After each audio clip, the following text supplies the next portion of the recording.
नमस्कार मित्रों, इस वीडियो में हम केंद्र राज्य संबंध के बारे में पढ़ेंगे। तो आइए शुरू करते हैं। भारत में केंद्र राज्य संबंध संघवाद की ओर उन्मुख है। भारत में केंद्र और राज्य का जो संबंध है वो संघवाद की ओर उन्मुख है। संघवाद में ये होता है कि केंद्र के और राज्य की जो शक्तियाँ हैं ये संविधान में लिखित रूप से विभाजित की जाती है। केंद्र सरकार का एक अपना प्रशासन का सिस्टम होता है, राज्य का एक अपना प्रशासन का सिस्टम होता है। केंद्र सरकार राज्य में इंटरफेयर नहीं करती और राज्य सरकार जो है वो केंद्र में इंटरफेयर नहीं करती। जो राज्य सरकार है वो केंद्र सरकार के कामों में इंटरफेयर नहीं करती और केंद्र सरकार जो है वो राज्य सरकार में इंटरफेयर नहीं करती। ये सब चीज़ क्या कहलाता है? संघवाद कहलाता है। अब आगे देखिए कि केंद्र और राज्य संबंध संघवाद की ओर उन्मुख है और संघवाद की इस प्रणाली को कनाडा के संविधान से लिया गया। भारतीय संघवाद जो है, भारत का जो संघवाद है, ये किसके संघवाद के जैसा है? कनाडा के संविधान के जैसा। मतलब कनाडा में जिस तरीके का संघवाद है वैसा ही संघवाद भारत ने अपनाया है कनाडा के संविधान से। तो ये क्वेश्चन आता है कि भारत का संघवाद कौन से देश से अपनाया गया है या कौन से संविधान से अपनाया गया है? तो उस समय हमें टिक मारना होता है कनाडा के संविधान से अपनाया गया है। कनाडा के संविधान से भारतीय संघवाद लिया गया है। आगे देखिए, भारतीय संविधान में केंद्र तथा राज्य के मध्य विधायी, प्रशासनिक तथा वित्तीय शक्तियों का विभाजन किया गया है, लेकिन न्यायपालिका को विभाजन की परिधि से बाहर रखा गया है। देखिए, भारतीय संविधान में केंद्र और राज्य के बीच विधायी मतलब कानूनी, प्रशासनिक शासन से संबंधित और वित्तीय शक्ति पैसों से संबंधित, इन सब शक्तियों का विभाजन जो है वो केंद्र और राज्य के बीच में किया गया है। लेकिन हमारे जो न्यायपालिका है उसका विभाजन नहीं किया गया है। हमारे यहाँ का जो न्यायपालिका है वो एकीकृत न्यायपालिका है। भारत का एक ही सुप्रीम कोर्ट है। हाई कोर्ट जो है वो भी अलग अलग राज्य में होते हैं, लेकिन वो राज्य का नहीं होता है। आगे देखिए, भारतीय संविधान की 7वीं अनुसूची में केंद्र एवं राज्य की शक्तियों के बंटवारे से संबंधित 3 सूची दी गई है। भारतीय संविधान में 7वीं अनुसूची, इसको आप किसी भी तरीके से याद रखिए कि 7वीं अनुसूची में 7वीं अनुसूची में शक्तियों का बंटवारा किया गया है और इसमें 3 सूची रखा गया है। एक है संघ सूची, एक है संघ सूची, एक है राज्य सूची, एक है समवर्ती सूची। संघ सूची इसको कहते हैं यूनियन लिस्ट, राज्य सूची स्टेट लिस्ट और समवर्ती सूची कॉन्करेंट लिस्ट। आगे देखिए, औपचारिक रूप में और कानूनी दृष्टि से इन सूचियों के विषयों की संख्या वही बनी है जो मूल संविधान में थी। औपचारिक रूप से यदि देखा जाए और कानूनी दृष्टि से तो इन सूचियों के विषयों की संख्या वही बनी हुई है जो शुरू में थी, लेकिन वास्तव में ऐसा नहीं है। अब यहाँ पे कहने का मतलब यह है कि मूल संविधान में जैसी थी वही संख्या बनी हुई है। जैसे कि मान लीजिए कि संख्या 97 तक है तो उसमें 96 है कुछ विषय लिखा हुआ, तो इसको हम 96A फिर कर दिया, 96B कर दिया। तो इस तरीके से संख्या जो है वो वही बनी हुई है, लेकिन वास्तव में विषय जो है वो कुछ परिवर्तित हुए हैं। आगे देखिए कि भारत के संविधान में केंद्र और राज्य के बीच किए गए शक्तियों का विभाजन भारत सरकार अधिनियम 1935 में उल्लेखित योजनाओं पर आधारित है। भारत के संविधान में केंद्र और राज्य के बीच जो शक्तियों का विभाजन किया गया है वो भारत सरकार अधिनियम 1935 में जिस तरीके से योजना बनाया गया था उसी के आधार पर किया गया है। ठीक है, भारत सरकार अधिनियम 1935। ये भारत सरकार अधिनियम 1935 से आज बहुत सारी बातें हमारे संविधान में अपनाया गया है। आगे देखते हैं, संघ सूची, इंग्लिश में इसे कहते हैं यूनियन लिस्ट। संघ सूची में उन विषयों को शामिल किया जाता है जो राष्ट्रीय महत्व के होते हैं। संघ सूची में उन विषयों को रखा जाता है जो राष्ट्रीय महत्व के होते हैं तथा जिन पर कानून बनाने का एकमात्र अधिकार केंद्रीय विधायिका अर्थात संसद को है। केंद्रीय विधायिका अर्थात संसद को है, मतलब सिर्फ और सिर्फ केंद्र ही उस पर कानून बना सकता है, अर्थात संसद जो है पार्लियामेंट है वही कानून बना सकती है। किस पे? संघ सूची पे, यूनियन लिस्ट पे। इस सूची में इस समय कुल 100 विषय हैं। अभी वर्तमान में संघ सूची में 100 विषय रखे हुए हैं, मतलब कि 100 विषय पे संसद कानून बना सकती है। मूलतः यह 97 थे, मतलब मूलतः 97 विषय थे, लेकिन वर्तमान में कितने हो गए हैं? 100 विषय। तो देखिए, इसको इस तरीके से याद रख सकते हैं, 97 97 में क्या आ रहा है, किसका साउंड आ रहा है, सन का। 97, सन मतलब बेटा। मतलब संसद ये कह रहा है, केंद्र ये कह रहा है कि हम बेटा बने रहना नहीं चाहते, हम बेटा बने रहना, सन बना रहना नहीं चाहते। तो ये 97 से कितना हो गया, 100, सेंचुरी पुरा दिया। संसद ने कितने पुरा दिए, सेंचुरी। ये सुनने में अच्छा लग रहा है, 100 सैकड़ा सुनने में अच्छा लग रहा है, 97 सुनने में अच्छा केंद्र को नहीं लग रहा था, इसलिए मूलतः 97 था और वर्तमान में अभी कितना है, सैकड़ा है, 100 विषय। ठीक है, आगे देखिए। तो संघ सूची में राष्ट्रीय महत्व के विषयों को रखा जाता है। तो देखते हैं कि राष्ट्रीय महत्व के कौन कौन से विषय आते हैं। तो यदि हम देखें तो देखिए, रक्षा जो है ये राष्ट्रीय महत्व का विषय है। किसी एक राज्य की रक्षा नहीं करनी होगी। यदि कोई विदेशी आक्रमण होता है तो किसी एक राज्य की रक्षा नहीं करनी होगी, बल्कि पूरे भारत की रक्षा करनी है। विदेशी मामला पूरे भारत के लिए, युद्ध, अंतर्राष्ट्रीय संधि, अणुशक्ति, एटॉमिक पावर, एटॉमिक एनर्जी, सीमा शुल्क, जनगणना, विदेशी ऋण, डाक एवं तार, प्रसारण, टेलीफोन को भी संघ सूची में रखा गया है। विदेशी व्यापार, रेल तो पता ही नहीं है, केंद्र सरकार का होता है। वायु, जल परिवहन, ये सब जो है, ये सब किस में है, संघ सूची में। मतलब इनसे संबंधित चीजों पर कानून कौन बना सकता है, वो संसद बना सकती है, केंद्र बना सकती है। तो याद रखना है कौन कौन से विषय हैं, एक बार फिर से मैं दोहरा देता हूं।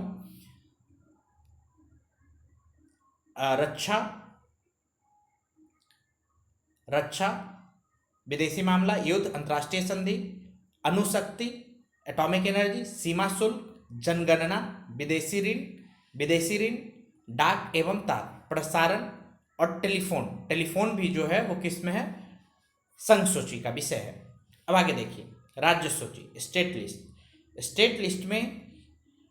स्टेट लिस्ट में उन विषयों को शामिल किया जाता है जो स्थानीय महत्व के हैं तथा जिन पर कानून बनाने का एकमात्र अधिकार राज्य विधानमंडल को होता है। जिस पर कानून बनाने का अधिकार सिर्फ और सिर्फ राज्य को होता है, राज्य विधानमंडल को। लेकिन कुछ विशेष परिस्थितियों में संसद भी कानून बना सकती है। लेकिन कुछ विशेष परिस्थिति आ जाए, वैसी सिचुएशन आ जाए, तो उस राज्य सूची पे, स्टेट लिस्ट वाले विषय पे भी संसद कानून बना सकती है। इस सूची में शामिल विषयों की संख्या इस समय 61 है। वर्तमान में स्टेट सूची में कितने विषय हैं, 61 विषय हैं। मूलतः 66 थे, मूलतः 66। तो देखिए, राज्य को भी अच्छा नहीं लग रहा था 66, इसमें क्या आ रहा, छी आ रहा। तो राज्य को सुनने में अच्छा नहीं लगता था 66। तो राज्य ने क्या किया, इसमें से कम हो गया, कम होकर के कितना हो गया, 61, छी सट गया, 61 मतलब कि वर्तमान में राज्य सूची का विषय कितना है, 61। मूलतः कितना था, 66 से क्या हो गया, 61। अब आगे देखिए, राज्य सूची में कौन कौन से विषय रखे जाते थे। लोक सेवा, जो स्टेट पीसीएस है, लोक सेवा वो रखे जाते हैं। कृषि, एग्रीकल्चर से संबंधित, वन, जंगल, कारागार, जेल, भू राजस्व, जो भूमि पे कर लगाया जाता है वो, लोक व्यवस्था, पुलिस, लोक स्वास्थ्य, स्थानीय शासन, क्रय विक्रय, खरीदारी, बेचना, सिंचाई, ये सब किस में है, राज्य सूची का विषय है। और जो रेलवे पुलिस होती है वो भी राज्य सूची में ही रखा जाता है। आगे देखिए, तीसरा सूची जो है ये है समवर्ती सूची। तीसरा सूची जो है वो है समवर्ती सूची, इसको इंग्लिश में कहते हैं कॉन्करेंट लिस्ट। इसमें शामिल विषयों पर संसद तथा राज्य विधानमंडल दोनों द्वारा कानून बनाया जा सकता है। समवर्ती सूची में जो विषय रखा जाएगा उस पर दोनों ही कानून बना सकते हैं, संसद भी कानून बना सकती है और राज्य विधानमंडल भी कानून बना सकता है। मतलब कि केंद्र भी कानून बना सकता है और राज्य भी कानून बना सकता है। और यदि दोनों कानूनों में विरोध हो तो अब क्वेश्चन यह राइज हो जाता है कि मान लीजिए दोनों कानून बना दिए, तब क्या होगा। तो यदि दोनों कानून बना दिया जाता है, केंद्र भी बना देती है और राज्य भी उसी विषय पे कानून बना देती है, और दोनों के जो कानून है उनमें विरोध हो जाता है, दोनों कानून एक जैसे नहीं है, तो इस सिचुएशन में संसद द्वारा निर्मित कानून लागू होगा। तो संसद ने जो कानून बनाया है वही कानून लागू होगा। समवर्ती सूची में कानून केंद्र भी बना सकता है और राज्य भी बना सकता है। मान लीजिए एक ही विषय पे दोनों ने कानून बना दिया, केंद्र ने भी बना दिया और राज्य ने भी बना दिया, यदि इन दोनों के कानूनों में विरोधाभास होता है तो वहां पे किसका कानून चलेगा? संसद द्वारा निर्मित कानून चलेगा, केंद्र द्वारा बनाया गया कानून चलेगा। जो समवर्ती सूची है इसमें 52 विषय है, वर्तमान में 52 विषय हैं 52, और मूलतः इसमें 47 विषय थे, मूलतः इसमें 47। तो देखिए इसको इस तरीके से याद रख सकते हैं कि केंद्र और राज्य दोनों ने मिलकर एक समवर्ती सूची में सैंता, कितना सैंता? 47। कितना सैंता? 47। कितना विषय सैंता? 47। केंद्र ने और राज्य ने दोनों मिलकर के सैंता कितना विषय? 47 विषय। लेकिन वर्तमान में ये कितना हो गया? 52। कितना? 52 बुद्धि लगा करके ये जो 47 था कितना बन गया? 52 मतलब 47 सैंता हुआ, ये कितना बन गया? 52 बुद्धि लगा के 52 सूची हो गया। आगे देखिए, उनमें प्रमुख हैं राष्ट्रीय जलमार्ग। इसमें प्रमुख क्या है समवर्ती सूची में? राष्ट्रीय जलमार्ग, मतलब दोनों कानून बना सकते हैं राष्ट्रीय जलमार्ग पे, केंद्र भी और राज्य भी। परिवार नियोजन, जनसंख्या नियंत्रण, समाचार पत्र, कारखाना, शिक्षा, आर्थिक तथा सामाजिक योजना। शिक्षा आप सभी को पता है, सीबीएसई बोर्ड केंद्र सरकार, Bihar board, UP board, Karnataka board, मतलब स्टेट का, राज्य का बोर्ड हो गया। आगे देखिए, संविधान के 42वें संशोधन 1976 के द्वारा वन, शिक्षा, जनसंख्या नियंत्रण व परिवार नियोजन, बाट व माप, जानवर तथा पक्षियों की सुरक्षा आदि विषयों को समवर्ती सूची में शामिल कर दिया गया। तो ये चीज आपको याद रखना बहुत जरूरी है कि 42वां संविधान संशोधन 1976 में हुआ था। 42वां संविधान संशोधन याद होना ही चाहिए, किसी भी कीमत पे ये याद होना चाहिए कि 42वां संविधान संशोधन 1976 में हुआ था। अब देखिए 42वां संविधान संशोधन में क्या क्या समवर्ती सूची में डाल दिया गया। पहले ये हो सकता है कि राज्य का विषय हो, उससे छीन करके किस में डाल दिया गया? समवर्ती सूची में। जैसे वन जो है इसको किस में डाल दिया गया? समवर्ती सूची में। अब देखिए वन, यदि आपको याद है कि वन समवर्ती सूची में है तो इसे हम और क्या याद रख सकते हैं? जानवर तथा पक्षी की सुरक्षा, एनिमल्स और बर्ड की सुरक्षा जो है ये भी याद हो जाएगा। वन में ही तो रहते हैं जानवर और पक्षी, ठीक है। तो वन यदि याद है कि वन को समवर्ती सूची में रखा गया तो इससे हमें क्या याद हो जाएगा? जानवर और पक्षी की सुरक्षा भी समवर्ती सूची में रखा गया। अब उसके बाद देखिए शिक्षा को उठा करके किस में रखा गया? समवर्ती सूची में। पहले ये राज्य का विषय हुआ करता था और इसके वजह से ये देखा गया कि देश में सही से शिक्षा का प्रसार नहीं हो रहा है, तो इसे किस में डाला गया? समवर्ती सूची में। अब शिक्षा यदि होगा तो जनसंख्या पे नियंत्रण हो जाएगा। अब देखिए जनसंख्या नियंत्रण, तो इस तरीके से हम क्या याद रख सकते हैं कि जनसंख्या नियंत्रण जो है वो भी समवर्ती सूची में डाला गया। वह परिवार नियोजन, बाट व माप जो है तौलने का और मापने का जो चीज है इसको समवर्ती सूची में रखा गया, क्योंकि इससे कई राज्यों में प्रॉब्लम हो जाता था, समस्या क्रिएट हो जाता था कि यहाँ से कोई व्यापारी किसी और भाव में किसी और तरीके से नाप के लेके जाता था और दूसरे राज्य में किसी और तरीके से नाप करके सेल करता था, ठीक है। तो इस वजह से क्या किया गया कि इसे बाट और माप को किस में रखा गया? समवर्ती सूची में, ठीक है। तो आई होप आप लोगों को याद हो गया होगा कि 42वां संविधान संशोधन 1976 के द्वारा वन को समवर्ती सूची में रखा गया, जानवर और पक्षियों को समवर्ती सूची में रखा गया, शिक्षा को समवर्ती सूची में रखा गया, जिससे क्या हुआ कि जनसंख्या नियंत्रण व परिवार नियोजन हो पाया, और एक अंतिम है बाट और माप को समवर्ती सूची में रखा गया।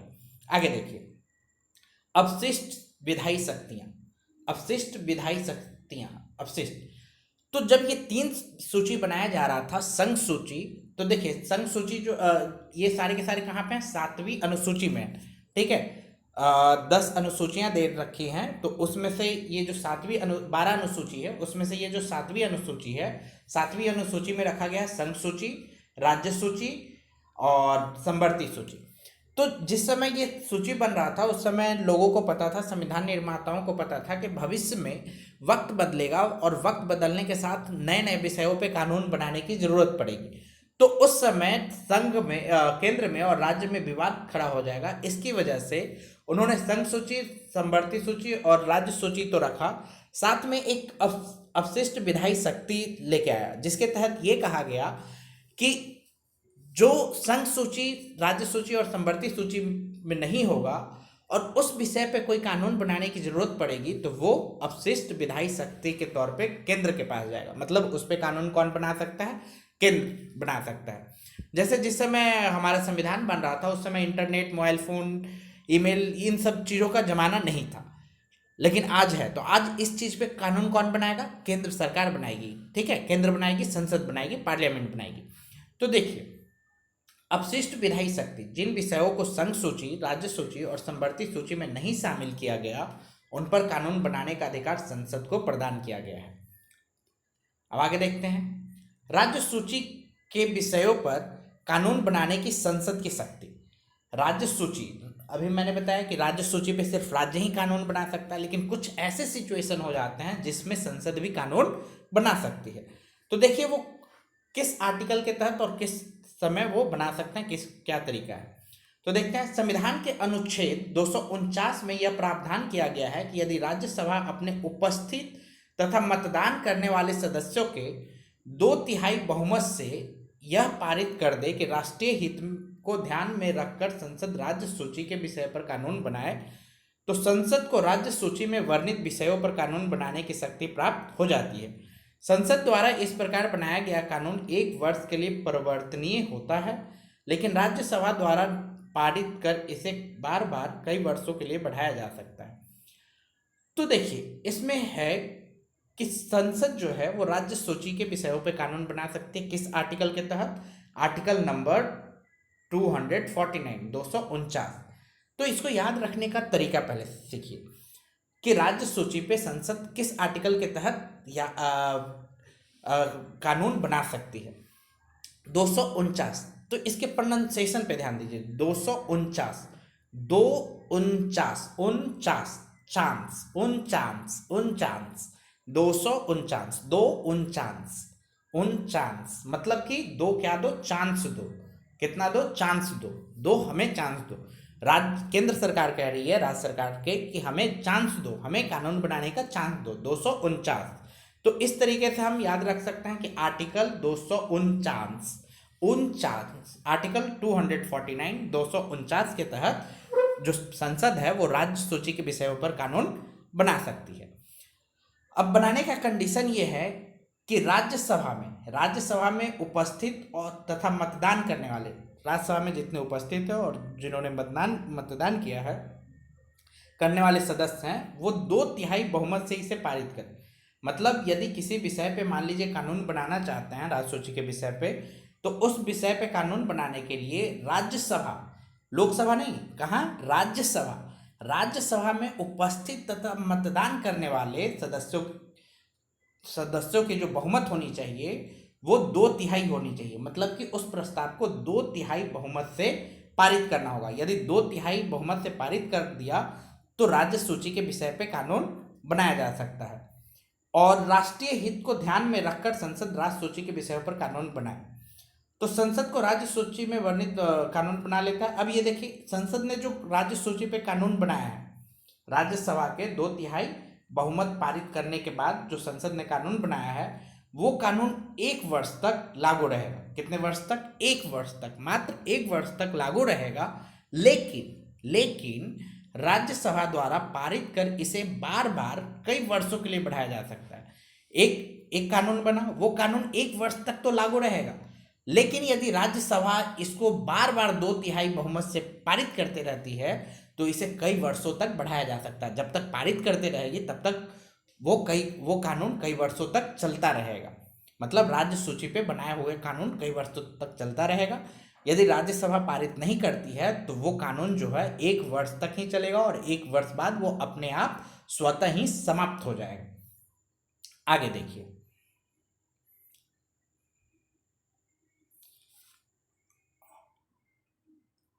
राष्ट्रीय आपदा, आपात एवं राष्ट्रपति शासन के समय भी संसद को राज्य सूची पर कानून बनाने का अधिकार होता है। राष्ट्रीय आपात, यदि कोई राष्ट्रीय इमरजेंसी, नेशनल इमरजेंसी है या राष्ट्रपति शासन लगा दिया है, केंद्र सरकार ने यदि राज्यों पर राष्ट्रपति शासन लगा दिया है तो इस समय भी संसद को राज्य सूची के विषयों पर कानून बनाने का अधिकार प्राप्त हो जाता है। राज्यों की सहमति से भी संसद राज्य सूची पर कानून बना सकता है। यदि राज्यों की सहमति ले लिया जाए, कई सारे राज्य मिल करके सहमत हो जाए कि हाँ इस विषय पे आप कानून बनाए, तो उस स्थिति में भी संसद कानून बना सकती है, राज्य सूची के विषय पे कानून बना सकती है। तो ये चीज भी दिमाग में फिट कर लेना है कि नेशनल इमरजेंसी, राष्ट्रीय आपात और राष्ट्रपति शासन के समय राज्य सूची पे संसद कानून बना सकती है। ये एमसीक्यू में आ सकता है। आगे देखिए, संघ के प्रमुख राजस्व स्रोत। संघ के केंद्र के रेवेन्यू के क्या क्या स्रोत हैं? निगम कर है, कॉरपोरेट टैक्स है, सीमा शुल्क है, निर्यात शुल्क है, निर्यात शुल्क, एक्सपोर्ट ड्यूटी, कृषि भूमि को छोड़कर अन्य संपत्ति पर संपदा शुल्क। कृषि भूमि को छोड़ करके बाकी जितनी संपत्ति पर टैक्स लगाया जाता है, जैसे घर पे हो गया या दूसरे सोना चांदी गहने पे हो गया, तो ये सारा का सारा जो संपत्ति टैक्स है वो किसके पास जाएगा? केंद्र सरकार के पास जाएगा। किसके पास? केंद्र सरकार। सिर्फ कृषि भूमि को छोड़कर। विदेशी ऋण है, उस पर कुछ इंटरेस्ट मिल रहा है, तो वो किसके खाते में जाएगा? केंद्र के खाते में, संघ के खाते में। रेल से होने वाले रेवेन्यू, रिजर्व बैंक तथा शेयर बाजार से ये जो भी रेवेन्यू है वो सब किस में जाएगा? संघ के खाते में जाएगा, मतलब केंद्र के खाते में जाएगा। एक बार फिर से देख लीजिए कि केंद्र सरकार के रेवेन्यू के राजस्व के कौन कौन से स्रोत हैं? निगम कर, कॉर्पोरेट टैक्स, कंपनी टैक्स, सीमा शुल्क, निर्यात शुल्क, एक्सपोर्ट, कृषि भूमि को छोड़कर अन्य संपत्ति पे जो भी टैक्स लगता है वो सारा का सारा केंद्र सरकार के पास जाएगा। विदेशी ऋण, रेल, रिजर्व बैंक तथा शेयर बाजार। आगे देखिए, राज्य के प्रमुख राजस्व स्रोत। राज्य के रेवेन्यू कौन कौन से हैं? व्यक्ति कर, ठीक है, मतलब पर्सनल टैक्स, कृषि पे जो टैक्स लगेगा वो जाएगा राज्य के पास। भूमि पर कर, संपदा शुल्क राज्य सरकार भी लगाती है। भूमि एवं भवनों पर कर, भूमि और भवन पे जो कर लगता है वो भी राज्य सरकार के पास जाता है। पशुओं पर, नौकायन पर कर, विक्रय कर, वाहनों पर चुंगी, वाहनों पर लगने वाली चुंगी भी राज्य सरकार के खाते में जाती है। आगे देखिए, केंद्र एवं राज्य के मध्य विवाद को सुलझाने के लिए, देखिए इससे पहले ये समझ लीजिए कि केंद्र राज्य संबंधों में प्रवृत्ति, मतलब केंद्र और राज्य के जो संबंध है, जो रिलेशन है, वो कैसे रहे हैं, केंद्र और राज्य के संबंध कैसे रहे। तो 1967 तक केंद्र राज्य संबंध व्यापक एवं सामान्य बने रहे, क्योंकि केंद्र एवं ज्यादातर राज्यों में एक ही दल के शासन था। 1967 तक केंद्र और राज्य का जो संबंध था बहुत ही स्मूथली अच्छे से चल रहा था, और इसका कारण ये था कि केंद्र में जिस पार्टी की सरकार थी वही पार्टी उसी पार्टी का सरकार राज्य में भी था। तो इस तरीके से शासन जो था स्मूथली चल रहा था, केंद्र और राज्य में कोई भी विवाद, लड़ाई झगड़ा नहीं हो रहा था। फिर देखिए क्या होता है कि 1967 में चुनाव में कांग्रेस पार्टी 9 राज्यों में हार गई, जिससे केंद्र में उसकी स्थिति कमजोर हो गई। 9 राज्य में कांग्रेस हार गई तो उसकी वजह से केंद्र में उसकी स्थिति कमजोर हो गई। इससे केंद्र राज्य संबंध की राजनीति परिदृश्य में नया परिवर्तन आया, और इसी समय से केंद्र और राज्य के संबंध में नया परिवर्तन आना शुरू होता है। राज्यों में गैर कांग्रेसी सरकार ने कई मामलों पर केंद्रीयकरण का विरोध किया। तो जिस राज्य में गैर कांग्रेसी सरकार का गठन हुआ, वहां पे वो सरकार जो थी वो केंद्र सरकार का विरोध करने लगी, क्योंकि केंद्र सरकार जो थी वो केंद्रीकरण, मतलब कि सारा का सारा पावर अपने पास रखना चाह रही थी। उन्होंने राज्यों की स्वायत्तता का मुद्दा उठाया और ज्यादा शक्तियां एवं वित्तीय स्रोत की मांग की। तो जो स्टेट था, जो राज्य था, वो बोला कि हमें और ज्यादा स्वायत्तता चाहिए, मतलब और ज्यादा फ्रीडम चाहिए, और पावर चाहिए, और पैसा चाहिए। इसने केंद्र राज्य संबंधों में टकराव व तनाव की स्थिति पैदा कर दी। तो यहां तक समझ में आया होगा। अब देखिए कि केंद्र राज्य संबंधों के तनाव संभाव्य क्षेत्र, मतलब केंद्र और राज्य के बीच में क्या क्या टकराव की स्थिति हो सकती है। तो इसको बड़ा ध्यान से सुनिएगा, ये इजिली याद हो जाता है। राज्यपाल की नियुक्ति एवं बर्खास्तगी का तरीका। राज्यपाल की नियुक्ति और बर्खास्तगी, राज्यपाल को जिस तरीके से नियुक्त किया जाता है, बर्खास्त किया जाता है, वो तरीका गलत है। किसी को भी कर दो, किसी को भी हटा दो, ठीक है। उसके बाद है राज्यपाल का पार्टीवादी व पक्षपातपूर्ण रवैया। राज्यपाल का पार्टीवादी व पक्षपातपूर्ण रवैया, राज्यपाल उसी को बनाया जाता है जिस पार्टी की सरकार केंद्र में होती है, तो इस पे विवाद हो जाता है केंद्र और राज्य के बीच में। पार्टी हित में राष्ट्रपति शासन को लगाना। पार्टी के हित में, मतलब केंद्र सरकार अपने हित में कहीं राज्य में कहीं पे भी राष्ट्रपति शासन लगा देती है। ये बहुत ही विवादित मुद्दा है। राज्य में कानून एवं व्यवस्था बनाने के लिए केंद्रीय बलों की तैनाती, राज्य में कानून और व्यवस्था बनाने के लिए केंद्रीय बलों को तैनाती कर दो, जबकि राज्य सरकार के पास खुद पुलिस है कानून और व्यवस्था को सुदृढ़ करने के लिए। राज्य विधेयकों को राष्ट्रपति की स्वीकृति के लिए आरक्षित रखना, राज्य ने कोई कानून बनाया तो गवर्नर जो है, जो राज्यपाल है, वो राष्ट्रपति से स्वीकृति के लिए आरक्षित रख लेता है। तो इसकी वजह से कानून बनाने में दिक्कत होता है राज्य सरकार को, मतलब कि राज्य विधानमंडल को। आगे देखिए, राज्य के लिए वित्तीय आवंटन में भेदभाव, राज्य के लिए वित्तीय आवंटन में भेदभाव, केंद्र में जिसकी सरकार होगी और जिसकी राज्य में सरकार होगी उस राज्य को ज़्यादा वित्तीय देगा, और जिस राज्य में दूसरे पार्टी की सरकार होगी, केंद्र सरकार, उसको कम पैसा देगा।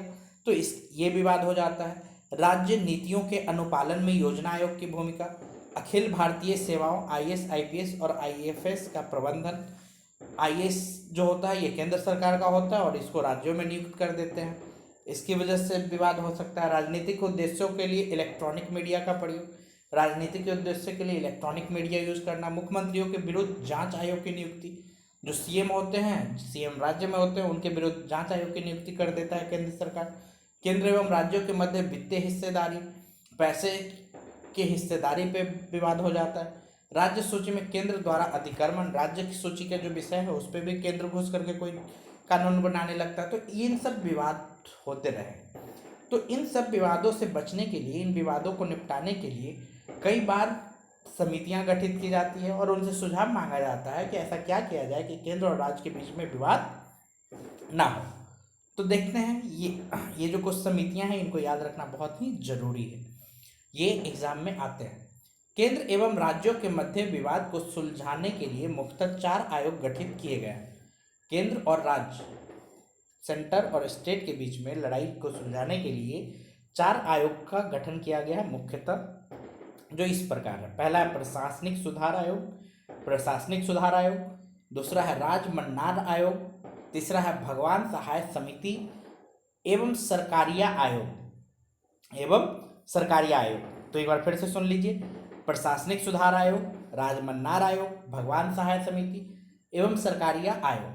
तो अभी तो याद रहेगा, लेकिन कुछ समय बाद आप फिर भूल जाओगे। तो इसको याद रखने का तरीका ये है कि हम इस तरीके से याद रख सकते हैं कि केंद्र और राज्य के संबंधों को सुधारने के लिए इन समितियों का गठन किया गया। तो पहला, जैसे सरकारिया आयोग। अब देखिए, सरकारिया आयोग, आप वीडियो देख रहे हैं तो आप वीडियो इसलिए देख रहे हैं क्योंकि आपको सरकारी नौकरी चाहिए, ठीक है। तो सरकारिया आयोग केंद्र सरकार की सरकारी नौकरी हो या राज्य सरकार की सरकारी नौकरी हो, दोनों ही नौकरी अच्छी होती है, दोनों ही नौकरी सिक्योर होती है, दोनों में सैलरी ठीक ठाक मिल जाती है, अच्छी मिलती है। तो सरकारी आयोग चाहे केंद्र सरकार की हो या राज्य सरकार की, तो इस तरीके से हम याद रखेंगे कि सरकारी नौकरी जो है, सरकारी आयोग केंद्र और राज्य के मध्य विवाद को सुलझाने के लिए गठित किया गया था।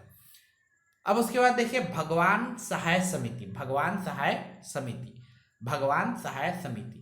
यदि भगवान सहाय हो तो आप केंद्र में सांसद भी बन सकते हैं और राज्य में विधायक भी बन सकते हैं। भगवान यदि सहाय हो तो आप केंद्र में सांसद भी बन सकते हैं और राज्य में विधायक भी बन सकते हैं। तो यदि भगवान सहाय हो तो आपका केंद्र में भी सरकार बन जाएगी और राज्य में भी सरकार बन जाएगी। तो इस तरीके से हम याद रख सकते हैं कि भगवान सहाय समिति जो है वो केंद्र और राज्य के मध्य विवाद को खत्म करने के लिए बनाया गया था। आगे देखिए, राजमन्नार आयोग जो है केंद्र और राज्य के बीच विवाद को खत्म करने के लिए बनाया गया था। इसको याद रखने का तरीका ये है कि राज्य जो है वो हमेशा मना करता है, केंद्र सरकार को हमेशा मना करता है कि हमारे विषय में इंटरफेयर मत करो, हमारे सब्जेक्ट में इंटरफेयर मत करो। राज्य मना करता है, राज्य मना करता है, किसको करता है? केंद्र को करता है कि हमारे विषय में इंटरफेयर मत करो। और आखिरी है प्रशासनिक सुधार आयोग। तो एक ही व्यक्ति पे केंद्र भी प्रशासन करता है, शासन चलाता है, और राज्य भी शासन चलाता है। तो इस तरीके से हम याद रख सकते हैं कि प्रशासनिक सुधार आयोग जो है वो केंद्र और राज्य के विवाद को सुलझाने के लिए बनाया गया था। राजमन्नार आयोग, भगवान सहाय समिति और सरकारिया आयोग, ये याद ही होना चाहिए। आगे देखिए सरकारिया आयोग। सरकारिया आयोग 1983 ईस्वी में केंद्र सरकार ने उच्चतम न्यायालय के सेवानिवृत्त न्यायाधीश RS सरकारिया की अध्यक्षता में केंद्र राज्य संबंधों पर 3 सदस्यीय आयोग का गठन किया। ठीक है, तो इसको याद रखिए कि सरकारिया आयोग का गठन कब हुआ। तो देखिए इसको हम इस तरीके से याद रख सकते हैं कि सरकारिया आयोग एस से स्टार्ट हो रहा है, तो यही घूम फिर करके 8 बन गया, और इसी एस को आप अज्यूम कर लीजिए कि किसी तरीके से मुड़ मार के क्या बन गया 83। तो इस तरीके से हम याद रख सकते हैं कि सरकारिया आयोग जो है 1983 में गठित हुआ था, और गठित किसके नेतृत्व में हुआ था? उच्चतम न्यायालय के, सुप्रीम कोर्ट के रिटायर्ड जज सरकारिया के लीडरशिप में, सरकारिया के अध्यक्षता में। पर एक 3 सदस्यीय आयोग, और ये कितने सदस्य? 3 सदस्यीय आयोग थे। तो एक तो सरकारिया जी हो गए, दूसरा है वी शिवारमन और MR सेन, मतलब कि शिवारमन और सेन और सरकारिया, इन तीनों को मिलाकर के एक आयोग का गठन किया गया। आयोग से कहा गया कि वह केंद्र और राज्य सरकार के बीच सभी व्यवस्थाओं व कार्य पद्धति का परीक्षण करे और इस संबंध में उचित परिवर्तन व प्रमाणिक सिफारिशें प्रदान करे। और इस आयोग को यह कहा गया कि केंद्र और राज्य सरकार के बीच की जो भी व्यवस्था है, जो भी कार्य पद्धति है, उसको अच्छे से एनालाइज करे, उसका परीक्षण करे, और जो भी परिवर्तन की जरूरत है और जो भी बदलाव होना चाहिए उसके बारे में बताए।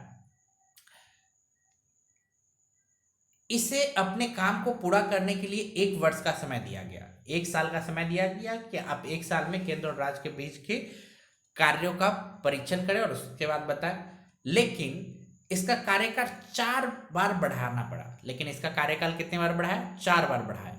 1 साल के लिए गठित किया था, ठीक है, 1983 में, लेकिन 4 बार बढ़ाया। अब देखिए रिपोर्ट अंतिम अक्टूबर 1987 में पेश की गई और इसका सार आधिकारिक तौर पर जनवरी 1988 ईस्वी में जारी की गई।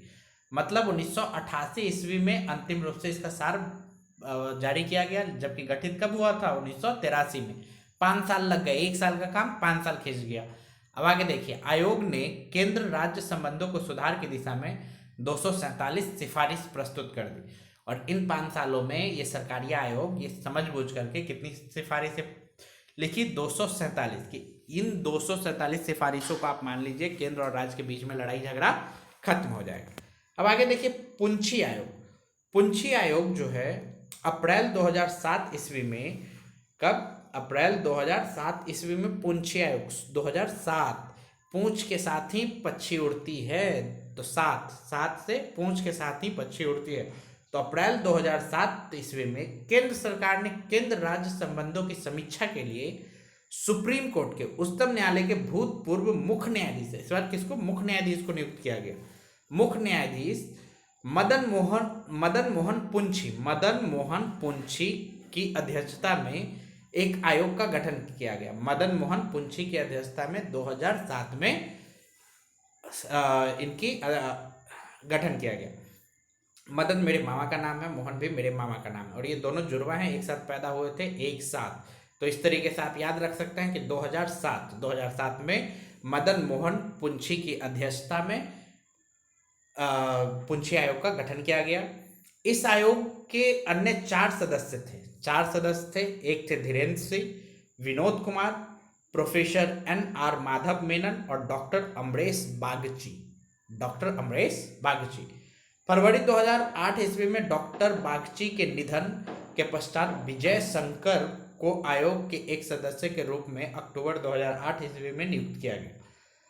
डॉक्टर बागची के निधन के पश्चात मरने के बाद विजय शंकर को आयोग के एक सदस्य के रूप में अक्टूबर 2008 में नियुक्त किया गया। इस आयोग का गठन इसलिए किया गया था कि 2 दशक पहले गठित सरकारिया आयोग के बाद बदले राजनीतिक और आर्थिक परिदृश्य के कारण काफी परिवर्तन हो चुके हैं, अतः नई परिस्थितियों में केंद्र राज्य संबंधों को पुनः आकलन किया जाना आवश्यक है। तो सरकारिया आयोग का गठन जो है वो 2 दशक पहले हुआ था, तो अब 2 दशक बाद बहुत सारी परिस्थितियां बदल चुकी थी, इसलिए पुंछी आयोग का गठन किया गया था। कब किया गया था? 2007 में, मदन मोहन पुंछी। तो आज के लिए इतना ही। आई होप आप लोगों को वीडियो अच्छा लगा होगा। आप ध्यान से सुनिएगा तो आपको बहुत सारी चीज़ें इसमें याद हो जाएगी, और याद करना बहुत ज़रूरी है। बार बार सुनिए। यदि वीडियो आपको अच्छा लगता है तो लाइक कीजिए, सब्सक्राइब कीजिए और शेयर कीजिए। Thank you.